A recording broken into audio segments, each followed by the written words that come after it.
Hello, everybody. My name is Daniel, also known as the Real Infidel.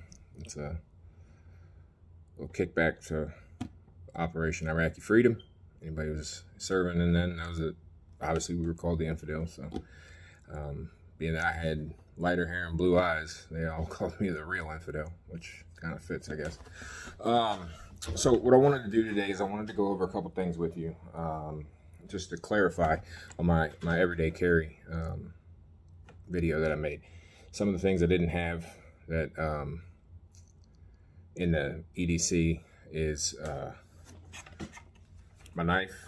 So I have a forge and I make knives. I did not make this knife, but I can't keep them in stock, so I don't even have one for myself. Maybe that's what I'll do this weekend. I'll forge me a knife and keep one for me. But this was given to me as a present. I think it was just over $100. It's a camp knife style. All right, it's made by Gorilla, I think. I don't know. But you can see it's a nice knife. It's got a really thick spine, and it has a straight spine, so you can baton down on this if you need to split wood or whatnot. It also has a 90-degree spine, and it's made out of 1095 high carbon steel. So in the event that I need to use this as a flint and steel, hold on a sec, girls. In the event that I need to use this as a flint and steel, I can strike natural flint or chert, rocks that you find that you can do primitive fire source. The thing with that is a flint is only going to produce about a 500-degree spark, as a ferrocerium rod produces over 1500 degrees, I believe. I'm not 100% sure on that. But it has a formed Kydex holster sheath, whatever you want to call it, with a clip. It also has a belt clip that can be switched to carry in the small of your back, or it can be carried on your hip. It has a matching, I'm going to put the knife away so I don't accidentally cut this off, because I'm known to do that. It has a ferrocerium rod. You can tell that this is stuck in there pretty well. So it's a smaller ferrocerium rod, but it has a handle on it, so you can actually hold it when you're striking. You can hold it. I hold it normally next to my boot, and I strike down with the spine of my knife, only moving the knife, not moving the ferrocerium rod. The less things that are moving, the better chance you're going to get a good spark. Also, the better chance your spark's going to land on where it's supposed to go in the tinder bundle, and less chance to you to cut yourself. So I like this. It's for the price, and well, my price was free, but for a price you can get a good camp knife and go out and do it for $100, $120 maybe. Also, it has a little built-in, and this is real tight as well, a little built-in striker for the ferrocerium rod if you wanted to use this instead of the spine of your knife. It has its applications. I tend to use the spine of my knife because I know how to control my knives, and it just gives me better grip. Like if you're cold, your hands are cold, you're not going to have that fine motor skills like you would. Another thing that I quite often bring, this is not going in my EDC, this goes in my survival kit, is a work sharp. I'm not sponsored by work sharp. I'm not sponsored by anybody. I'm new to this, so I appreciate y'all's patience. Also, on that note, if you would care to comment and like or dislike the video, comment why if you dislike it, just so I know what I need to work on. It's got a 20-degree angle guide on it, so as long as the side of your blade is parallel with this, you're going to be running at a 20-degree angle. It has a rough side. I don't know exactly what grit it is. It might say it on the back. No, it just says coarse. So it just says coarse. You have a coarse side that's held in there by a magnet, but it's a pretty strong magnet. Then you have a smooth side, or a less coarse side. I think this one is, it's called fine, but it doesn't have an actual grit. You can see that I need to clean this up a little bit. It goes a lot of places with me. So you have on this, you have a serration sharpener right here. It's a small, it's more of a honer, it's not a sharpener.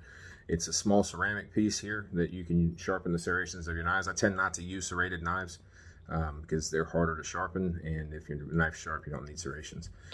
Plus, this is a longer one to hone the blade, the length of your blade, and it goes fine, and then you can twist it, and it'll be, you have a fish hook sharpener. The groove right there is for fish hooks. where you twist it all the way, and it have like a little coarser. It's got, you see, it's if I can figure out the thing, it's ribbed, so it has a little coarser if you need to hone your knife a little more. I honestly, I don't think I've ever used this. I have used the smooth side quite a bit. You can see the marks on it. I spoke about my Hanks of 550 cord that I keep in my survival kit. This is my Hank of 550 cord. This is for a rapid ridgeline. It's 30 feet. I have number 38 tarred Mariners bank line right here. To go through the aisle, it's already pre-rigged up, so all I got to do, it's on a Prusik knot. All I got to do is slide it to where I want it to match up with my poncho or my tarp, and I can make a little peg that it sits in. Once I'll loop this through, I make a little peg that it sits in, so it'll keep the tarp in place. Another thing I carry is gloves. These are mechanics gloves. Like I said, no sponsor. They're cheap and they're easy to get. You can get them on Amazon for 15-20 bucks, and they work. I mean, I use them. I have a pair that I wear at work every day. Like I said earlier in my last video, I'm a police officer, so I don't like touching people that I have to, even if I have to arrest them. I don't like touching them with my bare hands because people are nasty, sweaty. Maybe they're drug users. Maybe they got STDs. I don't know. I want to use gloves. So mechanics gloves are the ones that I choose. You choose whatever fits your hands and makes you feel good. Another thing I carry is this. I have not used it yet. It is a high carbon steel striker, so you can strike flint with it. You can strike ferrocerium rods with it. You can strike chert with it. It also has an indentation. I will open it up to show you. It has an indentation right here, so this could be the top of the spindle for the for a bow drill, right? So this could be the top of the bow drill, and it'll hold in there, and then you can run your bow back and forth to create your heat on the other end of the bow. So it's not heavy. It doesn't pack much. I mean, it's not heavy in comparison to some of the things I pack. So I keep it in there. That way I have an extra means to use a bow drill. Because if you have to carve the spindle and make the bow drill, it can be time consuming. So you might as well take out a step if you don't mind carrying a little bit extra weight. So this is a Vision Trails case. It was small traps, snare traps that were in here. It was a present. I like the traps. They're the same concept as large snare traps that you would buy in like your sporting goods store. But they're just a little too small for me, so I don't use those. But I do have this loaded with what people would carry in their survival tins. So it's a little bit bigger than an Altoid can. I can show you in comparison to a Blackout 300 magazine. It's a little bit bigger than an Altoid can, and it probably wouldn't go in your pocket so well. But you stick it in your back pocket, or if you carry a little bag, you stick it in there, and you have everything in here. In this I have wire for traps. I have small fishing kit, first aid stuff, water purification, water bags so I can transport water. I don't do the condom thing. They're notorious for breaking. You can ask a lot of my friends. But so this is just a little survival kit. I go in it every time before I go out in the field for any period of time. And I make sure that I keep some Advil in here. I keep some Advil, Tylenol, because if you hurt yourself, it can be you twist your ankle. The swelling can make you have to stay in one place, and you don't want to do that. You want to be able to travel. I don't carry a lot. There's like 4, maybe 8 tablets in this. Normally carry 8, but there's a razor blade in here. There's some duct tape in here. There's iodine tablets for water purification. They don't taste great, but it does purify your water, so why not carry it? And they're tiny. They're a quarter of the size of an Advil. So yeah, I always have this with me. This is a Speedol. Speedol. I'm having a brain fart there. So it's for sewing. It's for repairing gear. In the bottom here, there's a storage compartment for a bobbin, which if any of y'all know how to sew, a bobbin is what holds the other thread. You can see the bobbin in here now. And so it threads your thread. It holds your thread, and the thread goes up the side here, comes out a little tiny hole right here, and goes into here. What I like about this is it also has a place to store your needles, which your needles go in here, and then this goes back on top after you run your thread through it. There's a hole in the needle. After you run your thread through it, this goes back on top, and it secures all of that, so you can make your hasty repairs if needs be. And then when you're done, you just put it back in here, and it is not going to poke you. It's not going to get ruined. It's not going to get damaged. This is to make fast gear repair and heavy duty gear repair. So I don't know if any of y'all ever tried to push a needle through leather or heavy canvas. It's not fun, right? So it can, the back of the needle can actually puncture your skin if what you're pushing it through is harder than your skin. So I always carry that. These, I'm not saying get this kind. This is probably the cheapest thing that was on Amazon at the time. Each one of these bars is 3,600 calories. I'm sorry, each one of these bars is 400 calories. There's a total of 3,600 calories in here. There's 9 bars in here that you can eat, and it has really no nutritional value except for it's calorically dense, has some carbs for fuel, and it has some saturated fats for fuel. If you're looking for something that there's a tiny bit of protein in it, but if you're looking for something that's going to be nutritional, this is not your option. This is simply to fuel yourself. And you can, generally speaking, a person can go about 2 weeks without eating before they start to get it starts to mess with their mental capacity, their mental thinking. So I always keep something to eat on me, and I keep enough for me and my family for a 2-day trip. So it's not going to make them full, but it's going to give them energy. So being the dad of the family, I have to carry it for my 2 boys and my wife. So I also carry this little Stanley cup. It's a little cup and bowl set in here. I have a stocking cap. It keeps it from rattling, but also provides it. If you have empty space in your bag, you might as well pack it with something. As long as it's not going to bog your bag down, make your bag too heavy to carry. That's, you obviously don't want to do that. And it has 2 cups, and it can measure up to 20 ounces of fluid. So it can actually measure more than 20 ounces of fluid, but you know, your 20 ounce line's here. And then you can put this, being that it's not insulated, you can put this right in your fire. It's stainless steel, so it won't burn unless you have a really hot fire. But you put it right in the fire and you purify your water, boil your water. That's how you get the microbes out of it, right? You boil it. And generally speaking, it's 165 to 185 degrees, kills everything that's in the water. However, we're not carrying thermometers, so you just run it to boiling, and it doesn't have to boil long. The longer it boils, the more water that evaporates. You can only heat water to 212 degrees. Once it gets past 212 degrees, it starts turning to vapor. That changes just a little bit with altitude, but like the highest point on the East Coast is like 211 degrees that water boils on. So I mean, if you run it to boil, then your water's pure. It's killed everything in it, and you can drink it. I'd let it cool a little. You don't want to drink boiling hot water because then you're gonna have burns. So this is small, lightweight, and it goes in my pack. My pack that I use is wide open on the floor here. It's a Black Hawk pack.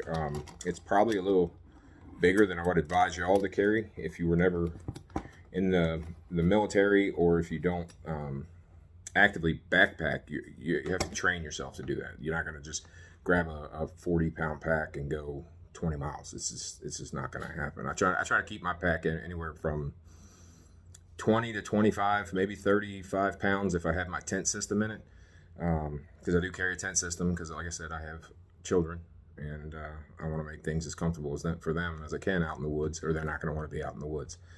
So yeah, just, you know, train with it. You should train with everything that you do. Like survival scenario, you have to train with everything all the time, or you're not going to have those skills when the time comes and you need them.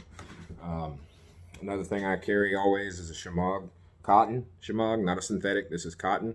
You're going to pay a little bit more money for it, but this is great. If you overheat, you can dip it in water, wrap it around your neck, and cool yourself off through the evaporation process. You can also, when you're collecting water in your can, you can filter the water, not purify, but you can filter it. You can get out like the pine needles and the straw and everything that's floating on top of the water. You can get the majority of that out with this. Just put it over it, dip it in the can in there. When it fills up, pull it back up, take this off.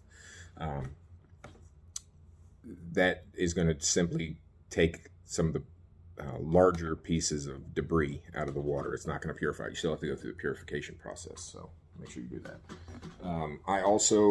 I mentioned this last time. It was in the dishwasher. It's a life straw bottle. The filter is not in it right now because you can take it off and you can use it. If you're using filtered water, you don't need to filter the water that you've already filtered in your potable water source. Oh, I just spilled water out. So you don't need to use the water that's in your potable water source.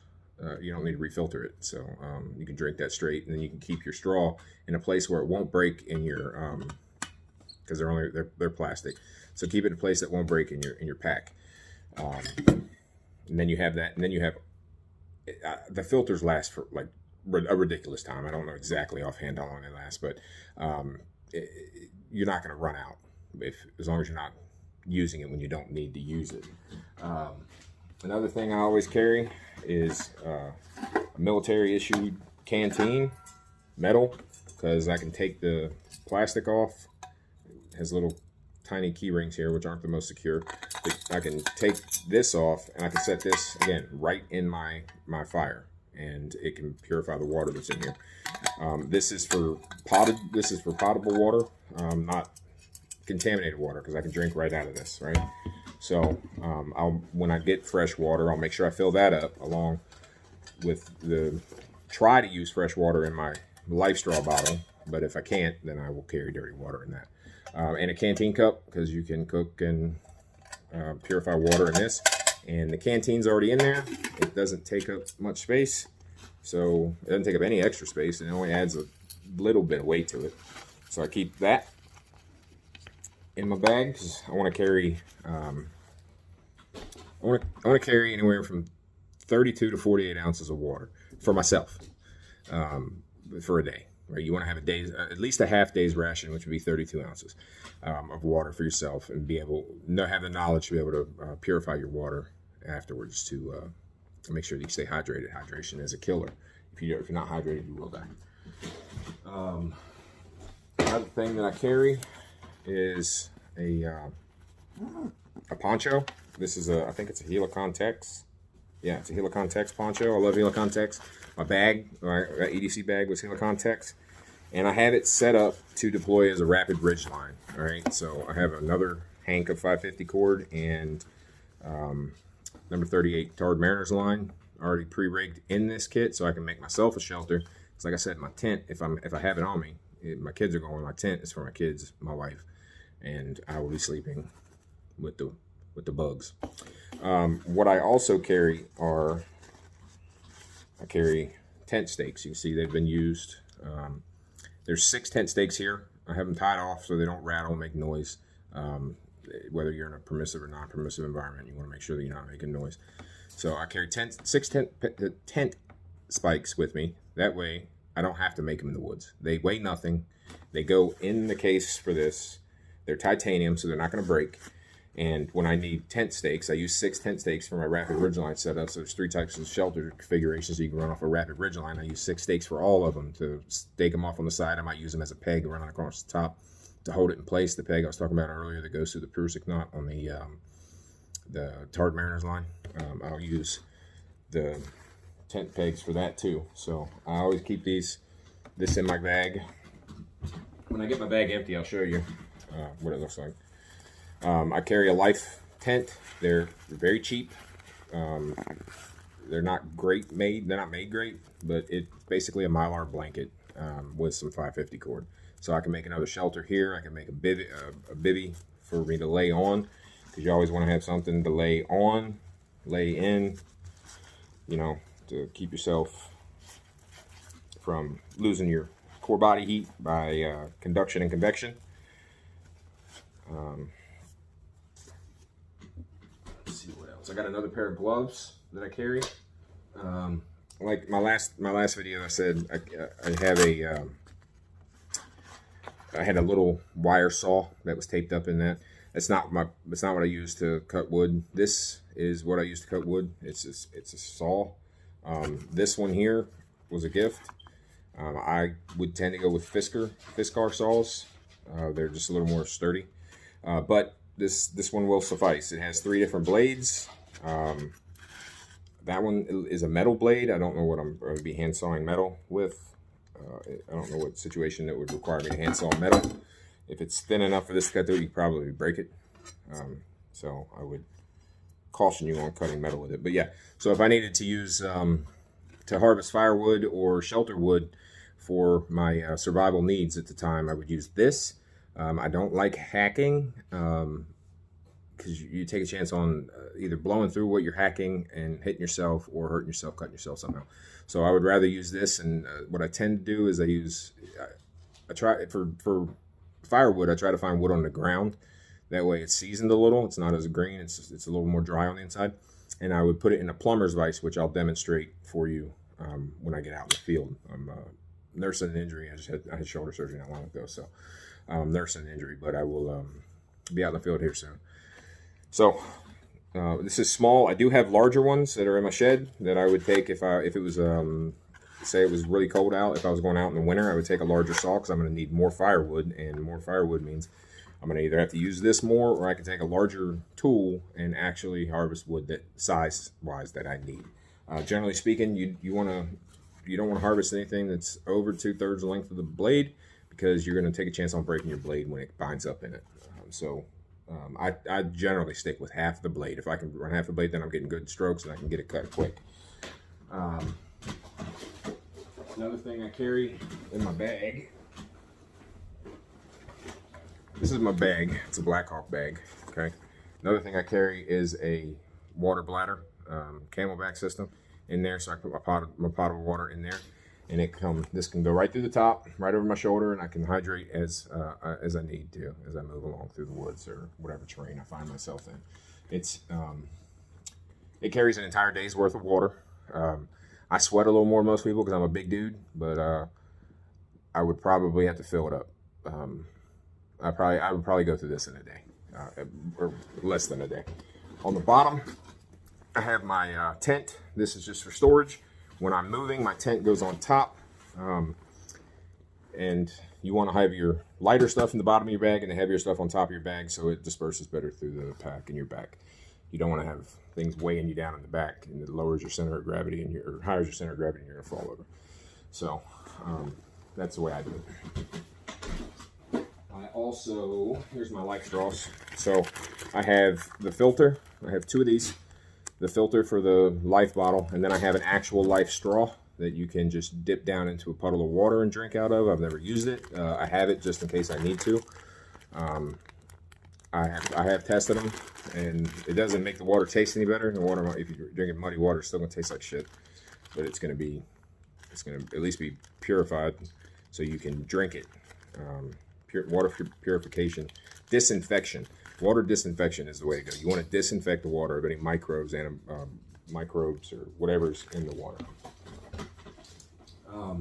Like I said earlier, I sweat a lot, so I keep an extra shirt in here. I keep an extra pair of socks. These are for winter months. They're a little thicker, however, they also prevent blisters. So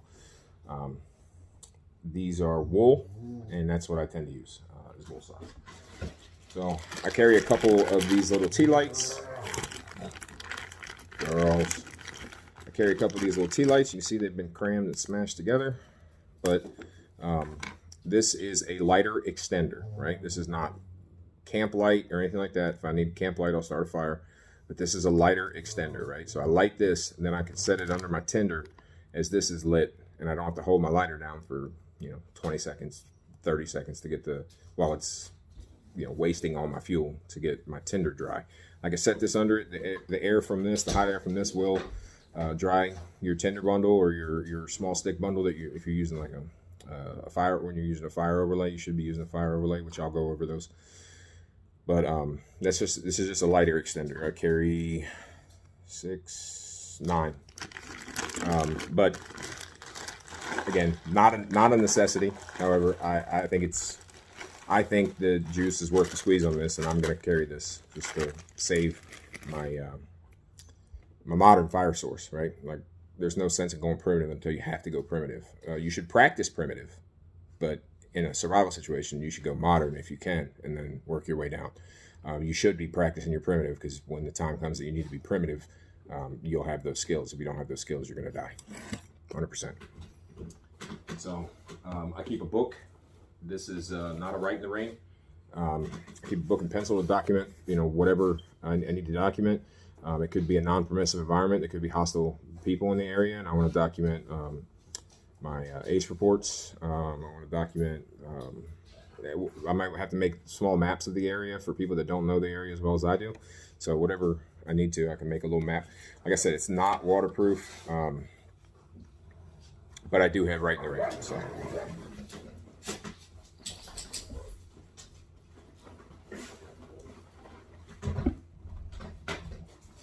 Carry write in the rains.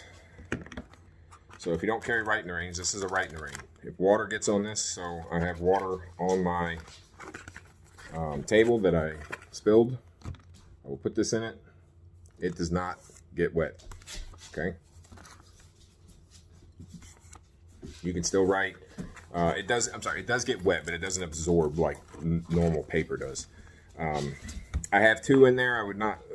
My name's not Corbin. I got this from a soldier friend of mine. My name's not Corbin, but you can see that I've used this one to the point where it's about half full. So I want to make sure I have plenty of write in the rain papers. All right. What else do I got here?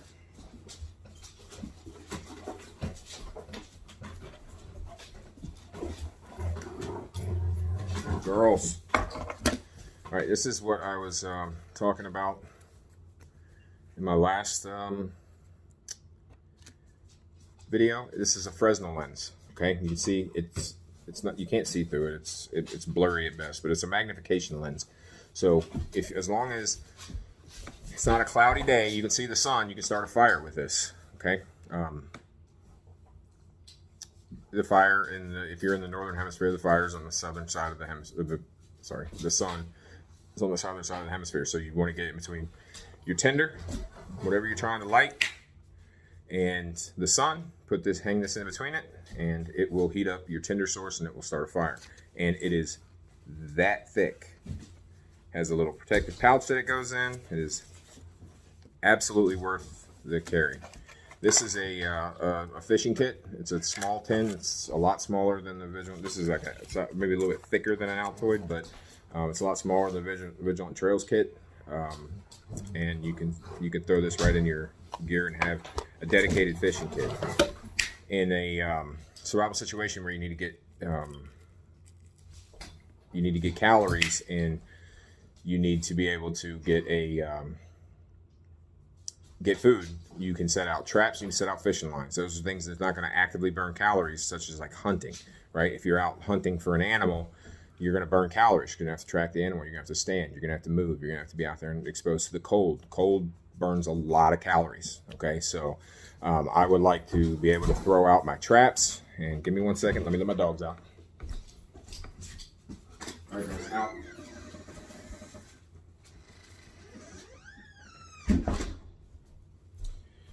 All right, I apologize for that. I got two 11-month-old German Shepherds, and they love to play. So, yes, so you're going to want to have something to be able to get your calories, where you're not burning calories to get it. Traps, you set them, and as long as you know how to trap, you have a basic skill in trapping, you set them and leave them, and then come back and harvest your game.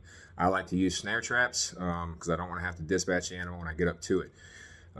There are plenty of different trap sets that you can use, like deadfalls. Deadfalls are great, but they're for smaller animals. I generally don't, unless I'm using like a log, I wouldn't want to pick a rock up and try to balance a rock and then set a deadfall and then have the rock fall on me and hurt me or hurt my foot or my hand or whatever. So, but have the means to, if you're going to be out there for a while, have the means to be able to supplement your caloric intake. If I don't have to use these bars, I don't want to use these bars. These bars are for emergency consumption only.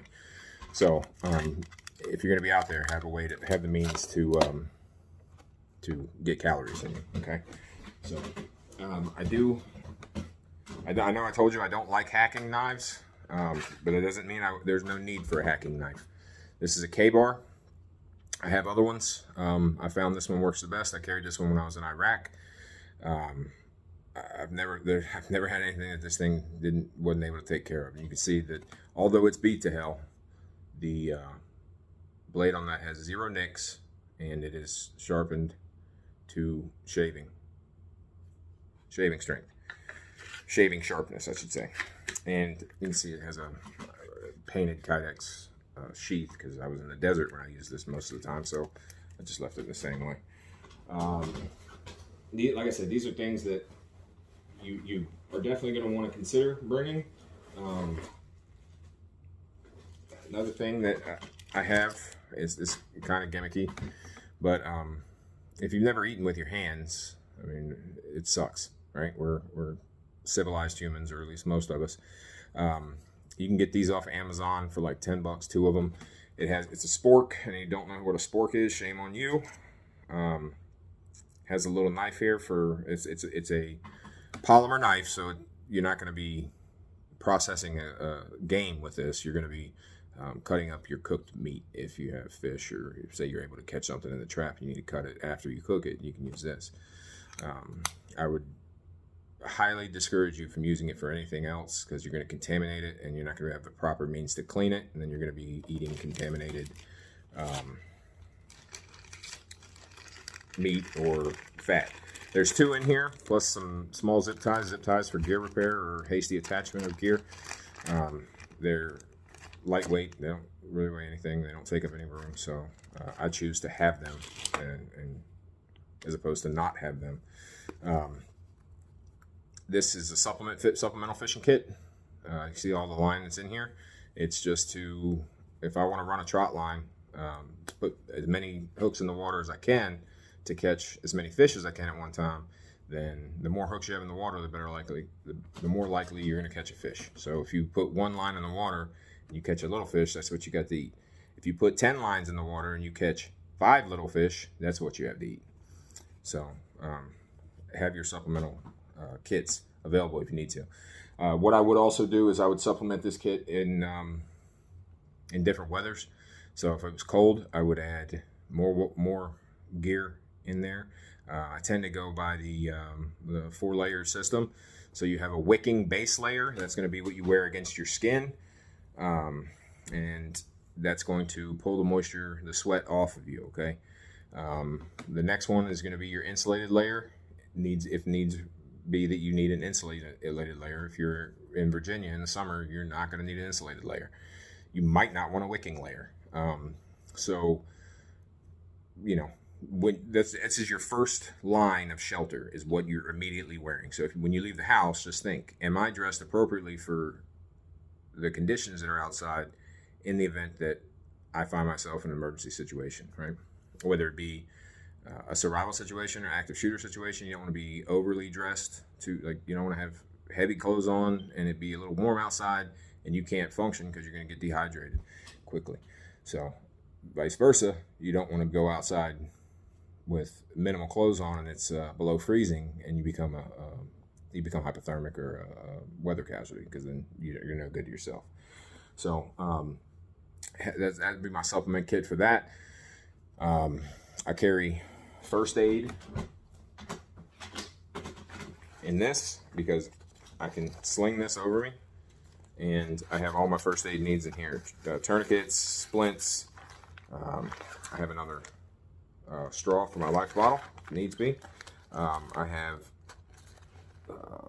ace bandages. I have a couple rain ponchos, a couple Mylar blankets to help prevent shock or hypothermia, which will lead to shock. If somebody's lost a lot of blood, you need to make sure you warm them up or keep them at least at the degree that they're at, so they don't go into hypothermia and shock. So yeah, that's my kit. I also carry, like, if I'm in this situation, I try to keep my pack as light as possible. I'm about 240 pounds, so I don't want to go over anything 10% of my body weight. So I try to stick around 25 pounds minus my tent or my pogey bait, whatever I feel like I might might be something a little extra than I need. I try not to go much higher than 10% of my body weight. So that being said, if I'm in a non-permissive environment, I'm also going to have body armor on, hard plates, sappy plates, not sappy plates, shooter cut is what I prefer, because you're talking just corners down here that you're not going to be covered on. And I will also have my handgun on me. I always carry my handgun. Like I said last video, I don't go anywhere without my handgun. So that's added weight. I will have 2 mags in reserve, 3 altogether. I'll have 2 spare magazines for once I empty my first one. And I will be carrying a rifle of some sort, preferably a rifle. I might have to carry a shotgun. Depends on what environment I'm in. In Virginia, we have really thick, dense woods. Some areas that a rifle is just not effective, where a shotgun is going to plow through those that brush and hit whatever it needs to hit on the other side. That being said, I tend to carry a Knights Armament M4. It's a Knights Armament upper with a CMT milled lower, custom built lower. I thought that was awesome back when I did it. Now I'd rather have mil spec, because mil spec's more. You're going to find replacement parts easier from mil spec. But as long as you take care of your gun, you shouldn't need them. If you do have a catastrophic malfunction, then mil spec is a lot easier to find than custom parts. So also, what I choose to carry, the 5.56 does not do well in the woods, in the thick woods in the location I'm at. It's a supersonic 22 round that, all right, my gun nuts are going to freak out on this. It's a very fast supersonic 22 round. So I'm not I love the gun, like in close quarters combat, or it's small. It's got a 10-3 barrel on it with a muzzle brake at the end, but it's great for close quarters, or I can reach out pretty far with it too. I've shot it at 500 yards with a Trijicon ACOG scope on it, and been effective. You're going to lose a little bit of engine at that rate with a small round. 55 grain mil spec ammo is what I run in it. So, but what I do carry in the woods here in Virginia is a Blackout 300. This is not suppressed. I do have a suppressor, but it's I don't keep it on it at all times. So I like this one because it's a minimalist. So don't judge me for the ACOG on it. My RMR went down, and I sent it back to the factory to get changed, and I wanted to shoot it, and I don't have iron sights on it. They should be in the mail today. This is a new build of mine. My other Blackout 300 has iron sights on it and RMR, but I wanted to keep that one fully functional because this one's not at the time. So the Trijicon, the ACOG will come off, and there will be a RMR sight, reflex sight here, mounted in this area here. I'll make sure that I get good eye relief and I can see over it and it doesn't obscure my view and all that stuff. And then I will have canted sights out to the side that if I need to engage, because my RMR goes down, then I can engage and be accurate. Also at long range, people whine about reflex sights. If you put the dot in the middle of the dot over the middle of what you're hitting, your rifle is sighted into sighted in properly, you're gonna hit what you're shooting at. Plus, there's 30 rounds for a reason. So, or 29 rounds. We don't carry 30. Sorry, YouTube. So in my 29 round magazine, I keep 220 grain Blackout 300 rounds. These are SIGs bullets. They are designed to shoot out of a short barrel. This Blackout 300 has a 6-inch barrel, and I know people are going to freak out about it, but this is for close quarters and for thick brush. This is the only reason I have it. And I don't care if you have a 6 or a 9.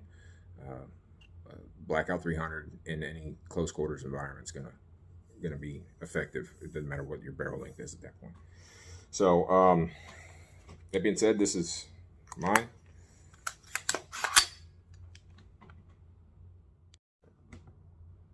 All right, sorry about that. Whiskey 6 called. non-military. It's my wife. So I'm gonna answer it. So I was saying about the Blackout 300. It's something I prefer in close quarters with a larger round. There's been plenty of tests done on the Blackout 300. It does not penetrate as well as a 5.56 gun, or 2.23 gun, and I use it for home defense as well. So everybody's like, shotgun, you gotta have a shotgun for home defense. Well, if you've never fired a shotgun inside, it sucks a lot more than a little bit. So the blowback on that and the flash and the blowback on a shotgun are very amplified by the walls. So it's just my choice. You want to use a shotgun, use a shotgun. You want to use a side-by-side, and when they come to the door, pull both triggers. I don't do whatever you want to do. That's just my preference. So I have experience in close quarters combat, and I have combat experience in close quarters combat, so it's effective for me. So Blackout 300, the Trigicon's temporary RMR. So another thing you want to have in your bag is eye protection. When moving through the woods, there's a lot of sticks at eye level that poke you in the eye and hurt and ruin your day. So if you've never had a scratch on your eyeball or a puncture to your eyeball, it is extremely painful. Considering it's an eyeball, it's very painful and it lasts a while. So I had an eyeball punctured, and I was hard to open it for about 3 days. So have eye protection, something that covers your eye and the surrounding tissue around it. You have soft tissue around your eye and your orbital cavity right here. Okay, so you want to protect the soft tissue in that. These lenses do not swap out. However, I do have a pair of boxers in my bag that do have swap out for day or nighttime with clear lenses or tinted lenses. So you want to make sure that it's something that protects your eye. They aren't the coolest thing, but you're not worried about being cool. You're worried about surviving. So it protects above my eyebrow to my cheekbone. All right, these are good safety glasses. I probably won't wear them if I'm out in public, but out in the woods, I'll definitely wear them. Another thing I always keep a spare is a multi-tool. So this is a Leatherman. This is my spare because, like a dumbass, I broke it. So, yeah. Moving on. For urban areas, or if you're out in the woods a while in a survival situation, say it's a non-permissive environment. Non-permissive means there's enemy forces around you, so you don't want to be seen or detected by the enemy forces. You might have to go into the urban environment for resupply. In my everyday carry, I carry, I call them cockle wrenches. The technical name is a silk cock key. I just grew up calling them cockle wrenches. I don't know why. Something my dad or my granddad taught me. But I carry a silk cock key or a cockle wrench, and I carry a lockpick kit. Nothing fancy. I'm not, going to break into Fort Knox. Keep a lockpick kit, something simple with instructions. Okay? So I do have some skill in lockpicking. So this benefits me. If you don't have this skill and you really don't need it, you can carry a small bolt cutter. They make 9-inch bolt cutters where when you clamp down on them, the way that it's designed puts more pressure on the jaw, so you can cut through locks or the little latch that locks are in. I think it's called a slam pad. I'm not 100% sure, but yes, I keep lock picks on me for the event that I need to pick a lock.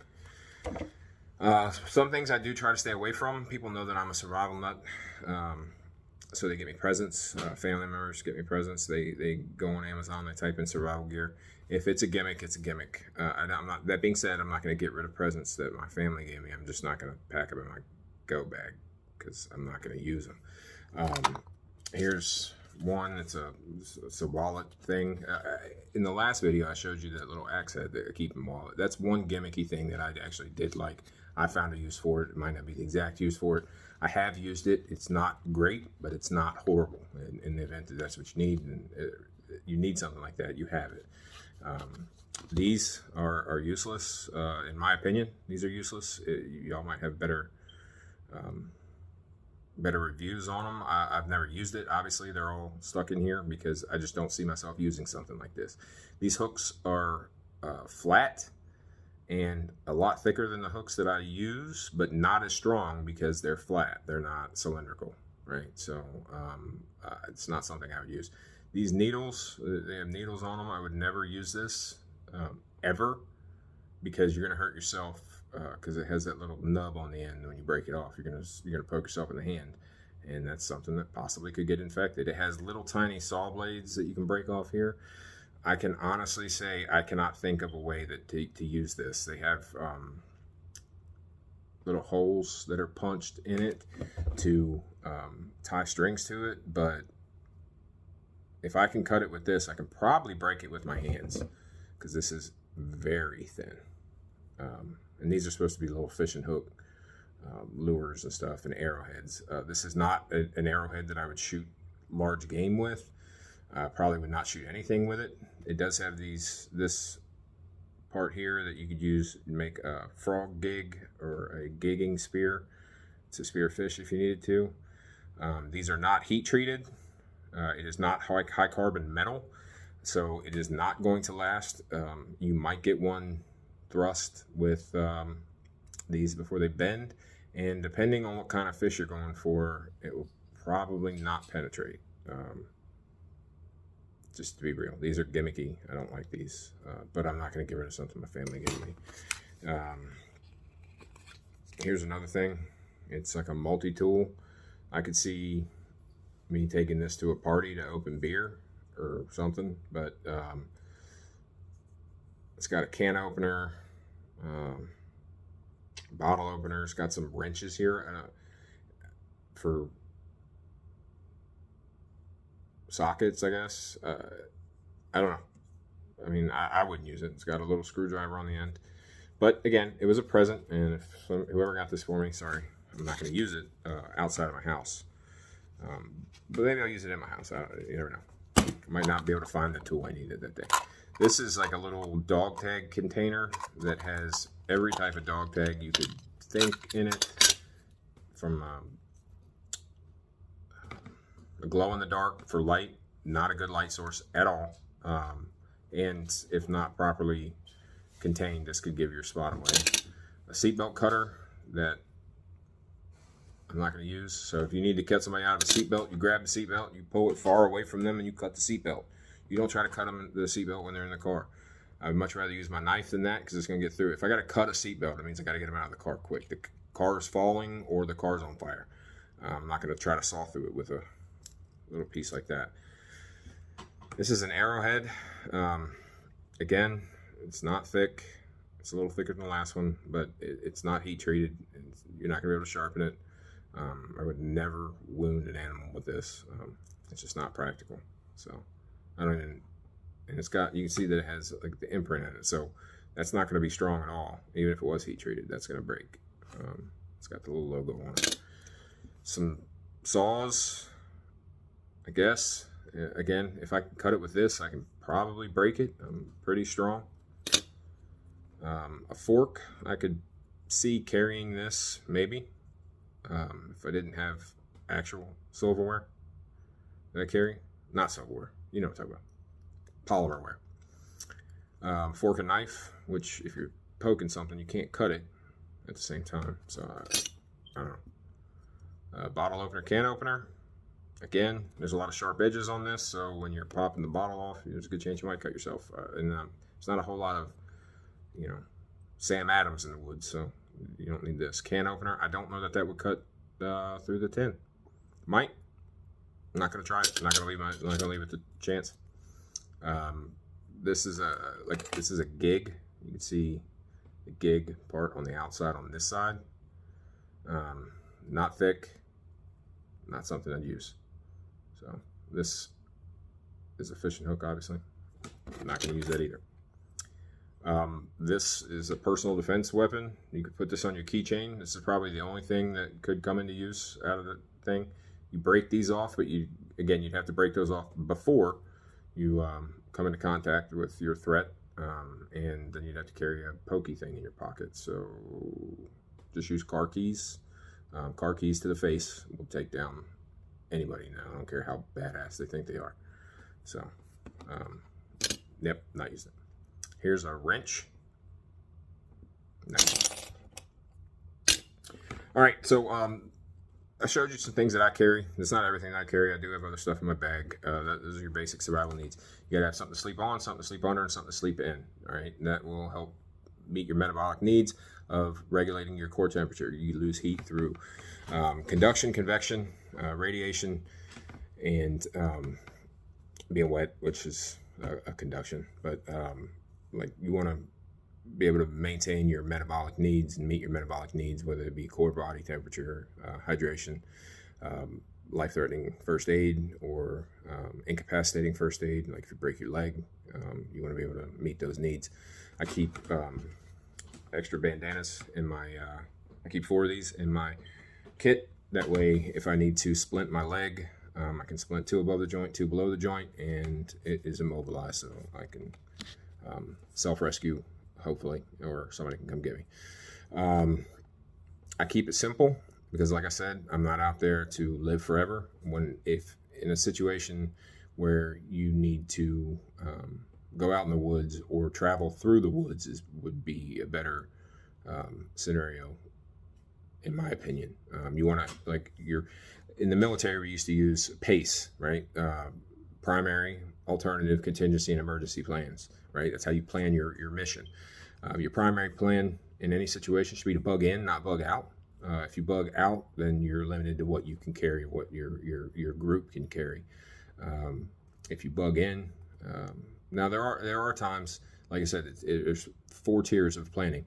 So there are times you may have to bug out, right? So that should be your alternative plan. Bug out from this location and go to another bug in location. It shouldn't be bug out and people talk about these inch bags. I'm never coming home. Well, you're an idiot. So you better go to somebody's home because you probably won't live through the elements. If they're hazardous at all, you won't live them. So now, let me rephrase that. You'll live through them if your skills are up here and your knowledge is up here, right? So your knowledge can be up here. You can know what to do, but your skills to apply that knowledge might be down here. You got to get these to where they're parallel with each other. If you can't have the skills and the knowledge to do your job in survive at the time, then you need more kit, more advanced kit, which means you're going to have more weight.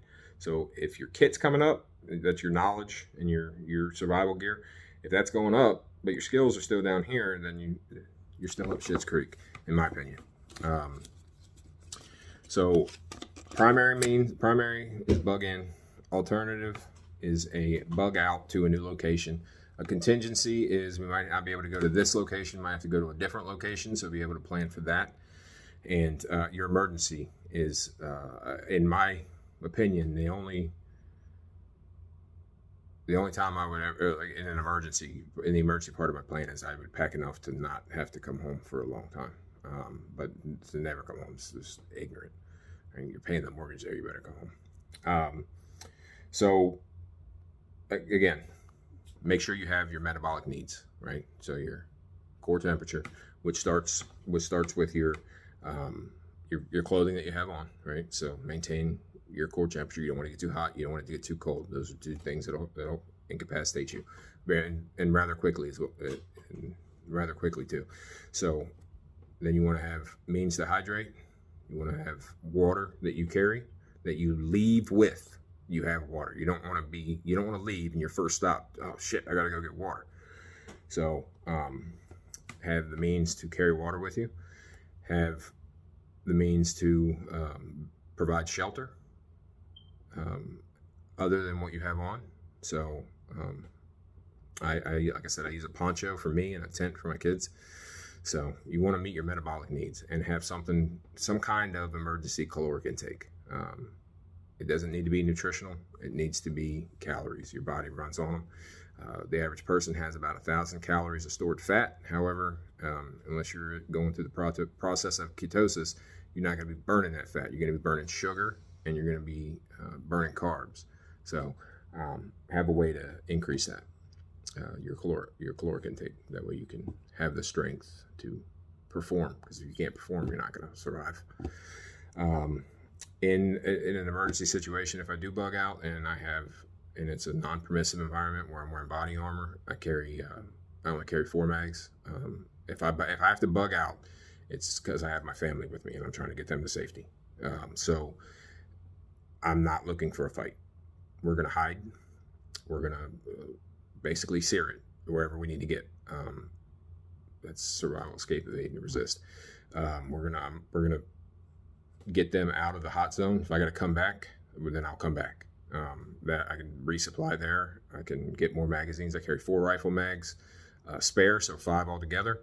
I carry 3 pistol mags, 1 in the gun, 2 in my gear, and an ass load of medical. Right. That's what I see as important. Be able to protect my family in the event that something does happen to them. Then I need to be able to treat them, and I need to be able to move them, right? So that's what I gear my shit around. So I hope this helps you. If it doesn't, I'm sorry. Please, if you view it, if you take the time to view the entirety of the video, please tell me. I'm new to this, so give me some feedback. I know I stutter a lot, or I mix words or whatever, but I appreciate your feedback. And if you like it, like it. If you don't, then if you hit the dislike button. If you hit the dislike button, please give me a comment, because I'm not going to get better. I got a lot of things planned, but I don't have a lot of things done yet. So give me your input, and I'll tailor it to fit everybody, not just what I feel like talking about that day. All right. I want to say thank you. And like always, kick sand in their face.